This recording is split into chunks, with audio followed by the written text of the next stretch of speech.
नमस्कार, बहुत स्वागत है आपका। आप देख रहे हैं गुरुजी के ज्योतिष सीक्रेट। देवगुरु बृहस्पति जो देवताओं के गुरु हैं और इनका राशि परिवर्तन हो रहा है।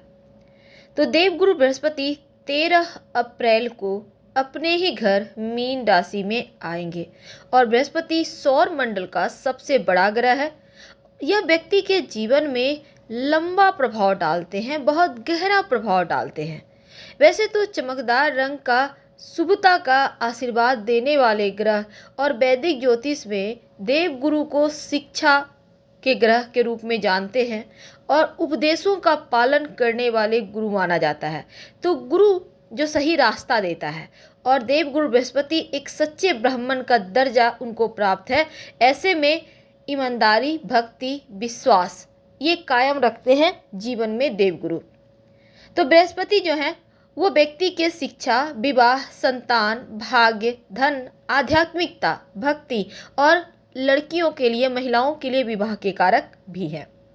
वैदिक ज्योतिष में अगर कुंडली में बृहस्पति की कृपा बरसे तो व्यक्ति धार्मिक हो जाता है, उसके अंदर सात्विक गुण बढ़ते हैं और बृहस्पति मजबूत हो तो समाज में काफ़ी सम्मान मिलता है, प्रतिष्ठा, उच्च पद भी प्राप्त करता है और यह किसी भी व्यक्ति के जीवन में उसके संबंध बड़े बुजुर्गों के साथ कैसे हैं ये भी बताता है।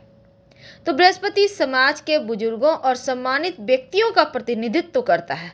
किसी भी व्यक्ति की कुंडली में बृहस्पति की स्थिति और उस स्थान जो है वो एक शिक्षक का संबंध भी यहाँ पर माना जाता है। तो बृहस्पति जो है वो एक राशि में जब वो गोचर करते हैं तो 1 वर्ष से ज़्यादा का समय लेते हैं और ये गोचर बहुत महत्वपूर्ण है क्योंकि 9 ग्रहों के बीच बृहस्पति को किसी भी व्यक्ति के जीवन में होने वाले मंगल कार्य के लिए बहुत महत्वपूर्ण माना जाता है। क्योंकि बृहस्पति की कृपा हो तो व्यक्ति को शुभ फल प्राप्त होते हैं। ऐसे में जब इनका महापरिवर्तन होगा 13 अप्रैल को, तब क्या होगा? 13 अप्रैल को 3:48 पर यह महापरिवर्तन होने जा रहा है और पूरे 12 साल के बाद देवगुरु मीन राशि में ही अपने ही घर में गोचर करेंगे। तो यहाँ पर आकर संपत्ति का लाभ, भाग्य की उन्नति, संतान सुख, मान सम्मान सब बढ़ाएंगे। पर हम जानते हैं कि आपकी राशि पर इसका क्या प्रभाव पड़ेगा। तो कर्क राशि वालों, आपके 9वें भाव में देवगुरु 13 अप्रैल को गोचर करेंगे। अब देवगुरु कर्क राशि में उच्च के होते हैं और कर्क राशि पर दृष्टि भी है। तो ऐसे में देखिए, इस समय संपत्ति, प्रॉपर्टी के अगर खरीद बिक्री से आप जुड़े हैं, रियल एस्टेट से जुड़े हैं, तो यकीन मानिए छक्कर पैसा आएगा, खूब सफलता मिलेगा। फायदेमंद सौदे करने में आप सफल रहेंगे। और इस समय अगर आप घर खरीदना चाहते हैं, घर की मरम्मत करवाना चाहते हैं तो समय आपके लिए अनुकूल है।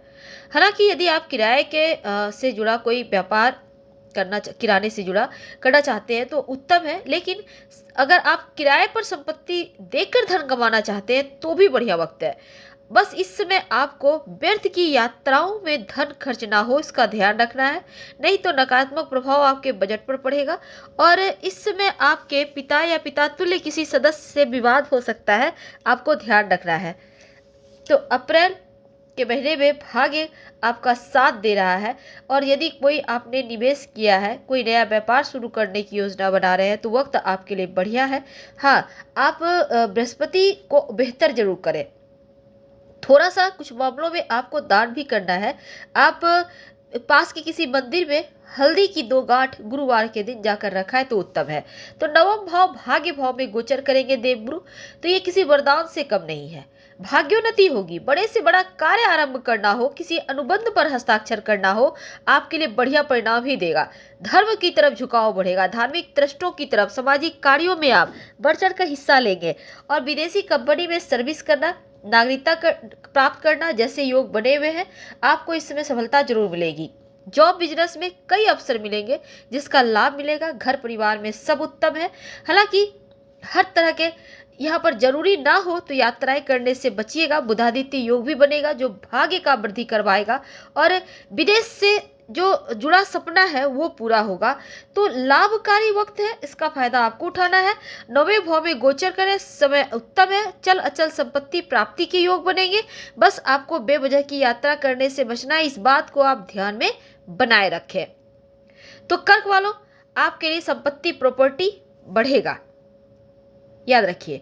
और दूसरी बात, जल और गुप्त चीज़ों के प्रति सहानुभूति आप रखते हैं, सेंसिटिव होते हैं।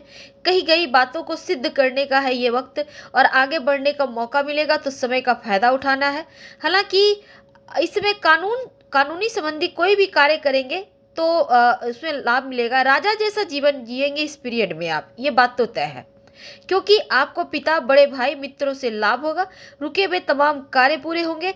और आलस्य मत कीजिए। अब परिवार के सदस्यों के साथ कोई निर्णय ले तो वो निर्णय आपको ज़्यादा सफलता दिलाएगा। तो व्यापारी नौकरी में लाभ है, और बृहस्पति आपके 9वें भाव में आकर आपका भाग्योदय कर रहा है, और इस समय कार्यों की सराहना होगी। दैनिक कार्य, दैनिक आय में वृद्धि होगी और लाभ मिलेगा। जरूरी कार्य हो तभी यात्राएं करें। हम 3 बार रिपीट कर चुके, क्योंकि यात्रा से आपको कोई खास लाभ नहीं रहेगा। हाँ, उपाय के तौर पर आप गुरु को थोड़ा बल दीजिए। कुछ मामलों में निगेटिव है, इसलिए हमने कहा 2 गांठें हल्दी किसी भी एक बृहस्पतिवार ही पास के मंदिर में रखाइएगा। धन्यवाद।